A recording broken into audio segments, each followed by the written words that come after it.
আমাদের দেশ দেশবাসী গভীরভাবে উদ্বিগ্ন। ধর্মনিরপেক্ষ রাষ্ট্রে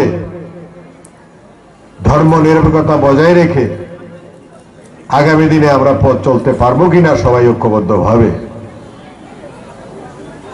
এই দুশ্চিন্তা ভারতবাসীর মনে উদিত হয়েছে।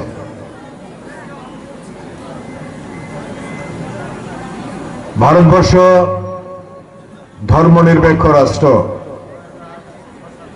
সেই রাষ্ট্রের মধ্যে সকল জাতি ধর্ম বর্ণের মানুষের বসবাস করার সমান অধিকার সাংবিধানিক স্বীকৃত।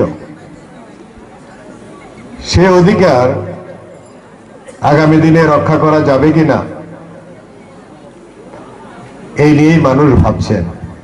অথচ আবার দেশের মধ্যে প্রতিদিন জনজীবনের বহুমুখী সমস্যায় আমরা ভুগছি।